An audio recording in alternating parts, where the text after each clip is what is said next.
तो अस्सलाम वालेकुम दोस्तों, कैसे हैं आप सब। मैं हूं उमर और आप देख रहे हैं यूवी रिएक्शन। तो दोस्तों आज मैं फर्स्ट टाइम वर्ल्ड अफेयर की किसी वीडियो के ऊपर रिएक्शन करने जा रहा हूं और मैंने वर्ल्ड अफेयर को सुना हुआ है पर उनकी मैंने इस वीडियो को नहीं देखा हुआ।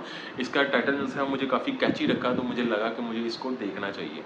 तो अगर इसमें टाइटल आपसे शेयर करूँ, मैं आपको पढ़ के बताऊँ तो ये है India ready to cross line of control, Pakistan criticises India defence minister. तो लेट्स सी, देखते हैं कि ये क्या कह रहे हैं कि लाइन ऑफ कंट्रोल को ये क्रॉस करने की कोशिश कर रहे हैं, मतलब कि यहाँ सोच रहे हैं। जो भी इस बारे में वीडियो है, India ready to cross line of control, मतलब कि इंडिया रेडी है लाइन ऑफ कंट्रोल को क्रॉस करने के लिए। तो ये आज की वीडियो होने वाली है। तो लेट्स सी, देखते हैं। चैनल का नाम वर्ल्ड अफेयर में आपसे ऑलरेडी शेयर कर चुका हूँ, तो थोड़ा थोड़ा करके आज के इस रिएक्शन की तरफ चलते हैं। पर उससे पहले अगर आपने अभी तक आपके इस भाई के चैनल को सब्सक्राइब नहीं किया तो सबसे पहले मेरे चैनल को सब्सक्राइब कर लो, देन हम स्टार्ट करते हैं आज के इस रिएक्शन को। तो चलें जी, अगर आपने अभी तक सब्सक्राइब कर लिया हुआ है तो चैनल के अपने इस रिएक्शन को स्टार्ट करते हैं। यार आज मैं थोड़ा सा लड़खड़ा रहा हूँ बोलते हुए, मुझे समझ नहीं आ रही। तो चलें जी, आए इस रिएक्शन की तरफ चलते हैं। पर सब्सक्राइब करना मस्ट है, मस्ट है, मस्ट है। अगर आपने अभी तक सब्सक्राइब नहीं किया तो आप की और मेरी लड़ाई हो जानी है, क्योंकि आप सब्सक्राइब क्यों नहीं करें मुझे वजह बता के जाएंगे।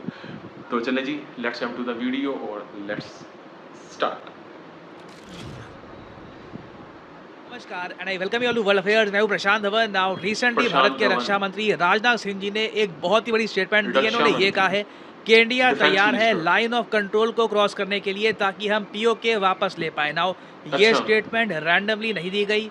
26 जुलाई रिसेंटली आपको पता होगा बीता है। 26 जुलाई को पूरे देश ने ऑब्जर्व किया कारगिल विजय दिवस, 24th एनिवर्सरी थी भारत की एक हिस्टोरिक विक्ट्री की। हमने पाकिस्तान को हराया, कारगिल हाइट्स वापस अपने अंडर ली। और इसी दौरान भारत के रक्षा मंत्री ने यह कहा है कि फ्यूचर में एलओसी क्रॉस करने की अगर नीड आन पड़ी तो इंडिया अपने ऑनर के लिए लाइन ऑफ कंट्रोल क्रॉस भी करेगा। साथ ही साथ भारत के रक्षा मंत्री ने यह भी कहा है कि यूक्रेन से हमें बहुत कुछ सीखना होगा। जिस तरीके से यूक्रेन के सिविलियंस ने, आम नागरिकों ने अपनी मिलिट्री की हेल्प करी है, अपनी मिलिट्री को सपोर्ट किया है, ये एक लेसन है इंडिया के लिए भी कि लोगों को भी इसी तरीके से आर्मी को सपोर्ट करना होगा जब लाइन ऑफ कंट्रोल क्रॉस करने की बारी आएगी। नाउ ये जो टॉपिक है ना, इस पर हम ज़रा फोकस करेंगे कि लोग किस तरीके से हेल्प कर सकते हैं, कंट्रीब्यूट कर सकते हैं। इंडिया में भी करंट सिस्टम क्या है, बहुत कुछ आपको जानने को मिलेगा। मगर आगे बढ़ने से पहले आपसे क्वेश्चन पूछूंगा। क्वेश्चन यहाँ पर यह है कि हाल ही में इनमें से किस कंट्री ने कहा है कि हमें भी ब्रिक्स बैंक का पार्ट बनाइए। यह है यहाँ पे आपकी ऑप्शंस, अल्जीरिया, जापान, यूक्रेन या फिर पोलैंड। कमेंट सेक्शन में करिए उत्तर, सही आंसर आपको मिलेगा वीडियो के एंड में। ओके, तो ये है कंप्लीट स्टेटमेंट भारत के रक्षा मंत्री की। इन्होंने ये कहा कि एक जंग सिर्फ दो सेनाओं के बीच में नहीं होती, दो नेशंस के बीच में होती है। बात सही है, मिलिट्री तो फ्रंट लाइन पे होगी मगर मिलिट्री को जो सप्लाईज हैं, जो उनको एम्यूनेशन चाहिए, जो वेपन चाहिए, वो सब रेगुलरली प्रोवाइड करने के लिए उस कंट्री की इकोनॉमी स्ट्रांग होनी चाहिए ताकि लगातार आर्मी को वेपन सप्लाईज मिलती रहे। मगर यहाँ पे उन्होंने ये भी ऐड किया है कि इंडिया एक पीस लविंग कंट्री है, शांति प्रिय देश है। हमने 26 जुलाई 1999 को कारगिल वॉर जीतने के बाद पाकिस्तान के जो सोल्जर्स थे, जो मिलिटेंट्स इनके चढ़ गए थे कारगिल हाइट्स पर, उनको खदेड़ने के बाद जो लाइन ऑफ कंट्रोल है इसको क्रॉस करके हमने पीओके में एंट्री नहीं करी। ये जो उस वक्त निर्णय था इंडिया का, बहुत मुश्किल में लिया गया, क्योंकि देखिए उस वक्त इंडिया का स्टैचर इंटरनेशनली इतना बड़ा नहीं था, हमारी इकोनॉमी इतनी बड़ी नहीं थी, हम अफोर्ड नहीं कर सकते थे कि इंटरनेशनल कम्युनिटी में ना हम अग्रेसर दिखे कि हमने लाइन ऑफ कंट्रोल क्रॉस कर दी है। तो इसलिए इवन दो इंडियन एयरफोर्स तैयार थी, इंडियन मिलिट्री तैयार थी, अटल बिहारी वाजपेयी जी ने डिसाइड ये किया कि IAF line of control cross नहीं करेगी। नाउ ये मैं आपको बता दूं, नाउ इससे ना इंडियन मिलिट्री पर बहुत बड़ा दबाव पड़ा। दबाव प्राइमरली ये पड़ा कि जो हमारे पास ऑप्शंस थी कि ठीक है, अगर मान लो पाकिस्तान ने कुछ हाइट्स कब्जा ली है तो हम दूसरा फ्रंट यहाँ से खोल सकते हैं ताकि पाकिस्तान को अपनी मिलिट्री डाइवर्ट करनी पड़े। ये ऑप्शन हमारे सामने थी ही नहीं, ये टेबल से रिमूव कर दिया गया। सीधा डायरेक्टली हमें बहुत सारी हाइट्स कैप्चर करनी पड़ी और इसी प्रोसेस में हमारे बहुत सारे सोल्जर्स, ऑफिसर्स ने देश के लिए अल्टीमेट सेक्रीफाइस दिया, वीर गति को वो प्राप्त हो गए। तो इंडिया का जो डिसीजन था ना 1999 में, उसको लेकर आज के समय भारत के रक्षा मंत्री ने यह कहा है कि उस निर्णय से कंफ्यूज मत हो जाना। वो हमारी जेनोसिटी थी कि हमने लाइन ऑफ कंट्रोल क्रॉस नहीं करी, मगर कल को अगर जरूरत आन पड़ती है तो बिल्कुल हम लाइन ऑफ कंट्रोल क्रॉस करेंगे। और आगे उन्होंने बहुत ही एक इंपॉर्टेंट बात मेंशन करी है। ये बात मैं नोटिस कर रहा हूँ कि हमारे रक्षा मंत्री ऑलमोस्ट हर दूसरे तीसरे महीने रिपीट करते हैं, ये बहुत ही इंपॉर्टेंट है। इन्होंने ये कहा कि जब भी वॉर होती है पब्लिक ज़्यादातर इनडायरेक्टली सपोर्ट करती है आर्मी को, कि मोटिवेशन उनके लिए बातें करी, अपने टैक्सेस से उनको सपोर्ट किया, मगर डायरेक्ट सपोर्ट सिविलियंस की मिलती नहीं है मिलिट्री को। तो ये यहाँ पर कह रहे हैं कि जब LOC को क्रॉस करने की बारी आएगी, POK को वापस कैप्चर करने की बारी आएगी, उस वक्त सिविलियन पार्टिसिपेशन का बहुत ही ज़्यादा अहम रोल होगा। इन्होंने स्पेसिफिकली यहाँ पे एग्जाम्पल दिया है यूक्रेन का, कि आप रशिया यूक्रेन वॉर को देखो, अपने आप में मिराकल है। यूक्रेन की आबादी 4 करोड़ 30 लाख के आसपास, रशिया की आबादी 14 करोड़ के आसपास, रशिया का एक प्रॉपर मिलिट्री इंडस्ट्रियल कॉम्प्लेक्स, तब भी रशिया ज़्यादा यूक्रेन की धरती नहीं कब्जा पाया। ये जो नक्शा है ना, ये 500 दिन से भी ज़रा बीत गए इस वॉर को, अभी तक ना ये नक्शा हिलने का नाम नहीं लेता। और अगर यहाँ पे आपका एक लॉजिक ये है कि जी यूक्रेन को तो सपोर्ट है USA का, USA ने वेपन्स दे दिए इनको, देखो USA ने ना वेपन्स अफगानिस्तान की जो आर्मी थी उनको भी दिए थे, मगर क्या वो तालिबान से लड़े? नहीं। जैसे USA ने टेक ऑफ किया, अगले ही दिन हमने देखा कि तालिबान काबुल में पहुंच गया और काबुल बिल्कुल फॉल कर चुका था। बड़ी आराम से US ट्रेंड जो मिलिट्री थी अफगानिस्तान की, इन लोगों ने सरेंडर कर दिया। तो इसके कंपैरिजन में सोच कर दे, यूक्रेन के सामने कई गुना बड़ा देश था, तब भी इन्होंने ना बेसिकली अपने सिविलियंस के दम पर रशिया को रोक के रखा है। ये बात कोई सीक्रेट नहीं है। यूक्रेन की जो मिलिट्री के सोल्जर्स हैं, जो इन्होंने इनिशियली अपनी मिलिट्री बनाई थी, उनमें से कई लोग मर चुके हैं। ज़्यादातर आज के समय जो इनका फ्रंट संभाल के रखा है ना, वो इनके वॉलंटियर्स ने संभाल के रखा है। बाकी कई और कंट्री के भी वॉलंटियर्स हैं, वो भी यहाँ पर आए हैं, मगर प्राइमरली यूक्रेन के जो सिविलियंस हैं, जिन्हें अपने कॉलेज टाइम में, अपने यंग टाइम में यूक्रेन की सरकार द्वारा मिलिट्री ट्रेनिंग दी गई थी, वो लोग आज के समय यूक्रेन की बॉर्डर संभाल रहे हैं। तो यूक्रेन का जो एग्जाम्पल है ना, ये दुनिया भर में आज के समय पॉपुलर हो चुका है। और मेरा मानना यही है, अंत में ना फ्यूचर में आप देखोगे जो वॉर्स होगी, वहाँ पर देश में कितने देशभक्त लोग हैं, देश प्रेमी लोग हैं, वो खुद जो वॉलंटियर करते हैं, देश के लिए लड़ने आते हैं, वो डिसाइड करेंगे कि देश वॉर जीतेगा या देश वॉर हारेगा।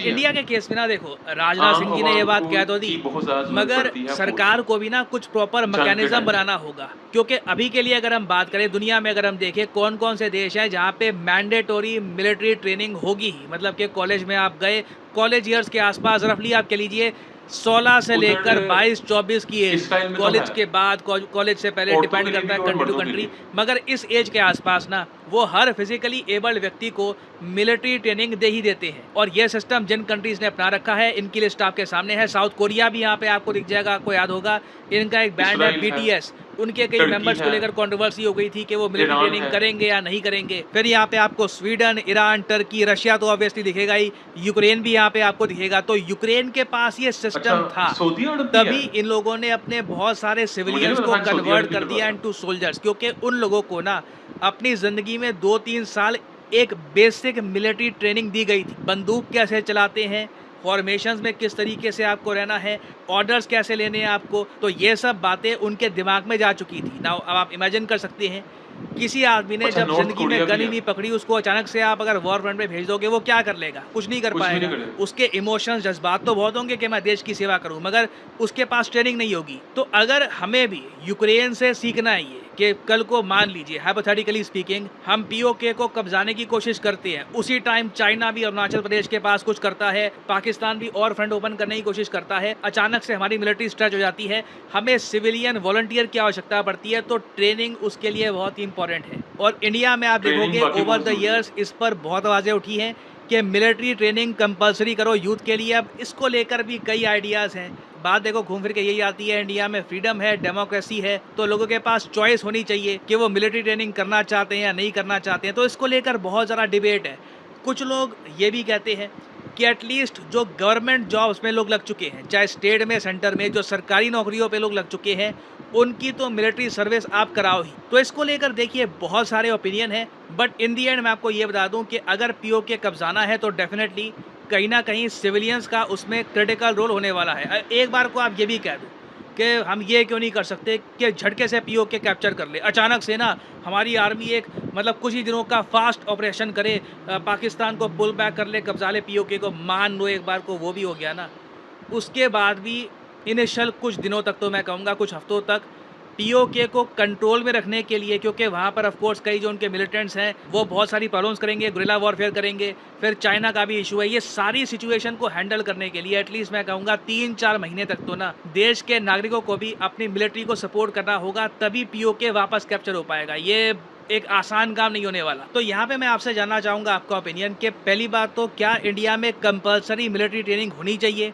अगर होनी चाहिए तो किस क्राइटेरिया के हिसाब से चाहोगे कि ये ट्रेनिंग दी जाए? मतलब कि किन को ये ट्रेनिंग मिलनी चाहिए, किन को नहीं मिलनी चाहिए? लिखेगा इसके बारे में कमेंट सेक्शन में, मैं जानना चाहूँगा आपका ओपिनियन। अच्छा जी भाई, तो that's for it for today reaction, ये आपके भाई का रिएक्शन था। अगर आप यहाँ पर अभी भी मौजूद हैं तो मेरी पूरी बात सुन के जाइएगा। बेसिकली जो इनके जो आपके जो से डिफेंस मिनिस्टर है राजनाथ सिंह, शायद इनका नाम था, उन्होंने एक हाइपोथेटिकल सिचुएशन बताई है, मतलब कि जो वो सोच रहे हैं, मतलब कभी उन्होंने मतलब कहा है कि हम पीओके को वापस जो है वो कैप्चर कर सकते हैं। तो बेसिकली इस वीडियो के अंदर बात की गई है कि अगर हमें जो आज़ाद कश्मीर है इसको दोबारा कैप्चर करने की अगर ज़रूरत पड़ती है तो उसमें उनको जो है वो सिविलियंस की ज़रूरत पड़ेगी।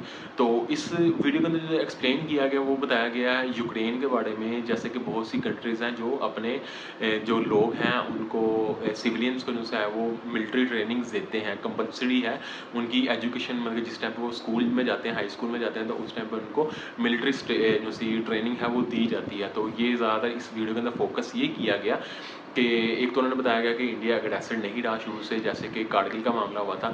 उसके बाद उन्होंने थोड़ी सी बात की कि अगर हम मतलब पाकिस्तान में घुसते हैं, मतलब कि आज़ाद कश्मीर के अंदर जाकर उसको दोबारा कैप्चर करने की कोशिश करते हैं, तो उसमें जो है ये चीज़ हम करेंगे कि हमें सिविलियंस की ज़रूरत पड़ेगी। अगर मैं ट्रेन की बात करूँ तो ये LOC की जो बात कर रहे थे, बार बार LOC आ रहा था। मैं यहाँ तक जा चुका हूँ, मेरी वीडियोज़ हैं, मैंने अभी तक किसी भी चैनल पर नहीं डाली अपने, तो LOC तक मैं जा चुका, मैंने LOC को देखा है, बड़ी टफ ट्रेन है ये। यकीन करें कि जो मैदानी इलाकों में रहने वाले लोग हैं उनको जाके तो वहाँ पे समझ भी नहीं आती कि यार यहाँ से जाना कैसे और आना कैसे है। तो वाकई उन्होंने बताया कि अगर आप इसको कैप्चर कर भी लेते हैं तो उसको जो सा रिटेन करना जो सा ना वो काफ़ी मुश्किल हो जाएगा, क्योंकि ये जो सी ट्रेन है ये बड़ी टफ ट्रेन है और वहाँ के लोग जो है वो काफ़ी मैंने देखा कि वो ना जुगरालू किस्म के लोग हैं, पर जो मेहमान हैं उनकी बहुत इज्जत करते हैं। इसके बारे में उनकी बात करनी पड़ेगी, क्योंकि मैंने आज़ाद कश्मीर पूरा मतलब कि एंड तक जो सा हुंजा तक नहीं गए, नीलम तक गए थे। नीलम वैली तक के लोगों को देखा, बड़े मिलनसार लोग हैं, बड़े अच्छे लोग हैं। इवन के LOC के साथ साथ वो सारे गाँव चलते हैं, तो मैंने वो देखे हुए हैं, एंड तक देखे हुए नीलम तक। आगे फिर वो रास्ता घूम के गिलगित बल्तिस्तान की तरफ चल जाता है। अगर आज़ाद कश्मीर की बात की जाए तो आज़ाद कश्मीर अलग है, गिलगित और अलग है और बल्तिस्तान अलग है। इसको 3 हिस्सों में डिवाइड किया गया। तो ये आपके भाई का रिएक्शन था। आपको ये रिएक्शन कैसा लगा मुझे कमेंट बॉक्स में बता सकते हैं। तो बेसिकली एक हाइपोथेटिकल सिचुएशन जो थी उसके बारे में बात की गई है। तो आई होप सो कि इस तरह की जो से स्टेप्स हैं वो ना लेना पड़े, मसलों को टेबल पर बैठ के मतलब टेबल टॉक करके ही हल करना चाहिए, ये बेहतर होता है। तो डेट्स फॉर टुडे रिएक्शन। दोबारा मुलाकात होगी ऐसी किसी मज़े की वीडियो के साथ, तब तक के लिए अपना बहुत ज़्यादा ख्याल रखें, stay safe, keep smiling and खुदा हाफिज़।